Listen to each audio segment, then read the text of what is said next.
మీరు ఇదంతా ప్రొటెస్టులు చేస్తూ ఉన్నారు, లేఖలు రాస్తా ఉన్నారు. ఇదంతా రాహుల్ గాంధీ తెలీదని మీరు అనుకుంటా ఉన్నారా? తెలుసు అండి. కానీ ఇంకా వాళ్ళకి దీని యొక్క సీరియస్‌నెస్ తెలదు అని మేము అనుకుంటాం. ఇక్కడ పబ్లిక్ సీరియస్‌గా ఉన్నారు అని తెలియజేయడానికే మేము వాళ్ళకి ఉత్తరాలు రాస్తున్నాం. మేము పీస్‌ఫుల్‌గా ఆయన మీద నమ్మకంతో రాస్తున్నాం. ఇప్పుడు ఆయన ప్రభుత్వం ఇక్కడ నడుపుతున్నారు కాబట్టి ఆయనకి తెలియాలి హైకమాండ్ అని చెప్తున్నారు కదా ప్రతిసారి. అందుకోసం వాళ్ళకి మేము ఉత్తరాల ద్వారా తెలియజేస్తున్నాం. ఫైనల్‌గా ఏం కావాలని చెప్పి డిమాండ్ చేస్తున్నారు? ఒకవేళ నేను ప్రభుత్వం మిమ్మల్ని ఒక క్వశ్చన్ అడుగుతానండి అసలు. మామూలుగా మీరు ఏం చదువుకున్నారండి?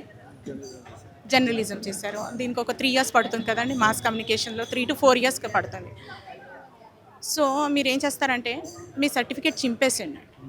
ఓకే, మళ్ళీ ఒకసారి చదువుకో. ఎలా ఉంది మీకు? వినడానికి ఎలా ఉందండి?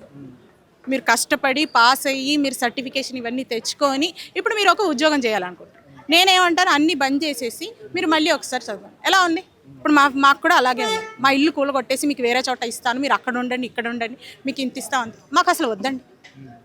ఎందుకంటే దీనికి ఒక ప్రాధాన్యత ఇచ్చి మేము ఒక ఇల్లు కట్టుకున్నామంటే మా లైఫ్ సాక్రిఫైస్ అన్నీ ఉన్నాయి. ఓకే, మా జీవితం అంతా దాంట్లోనే ఉంది. ఒక ఇంటి నుంచి మళ్ళీ అది మా పిల్లలకి ఫార్వర్డ్ చేయాలని అనుకుంటాం. మధ్యతరగతి వాళ్ళకి 10 ఇల్లులు ఉన్నాం, ఒక ఇల్లు ఉంటుంది. ఆ ఒక్క ఇల్లే ఒక కళ. అది ఆ కళని మా పిల్లలకి కూడా అది ఇవ్వాలి అని అనుకుంటాం. కానీ దాన్ని తీసుకెళ్ళి మేము వృధాగా అన్నెసెసరీగా మా స్థాయిని దించుకోవాలని లేదండి.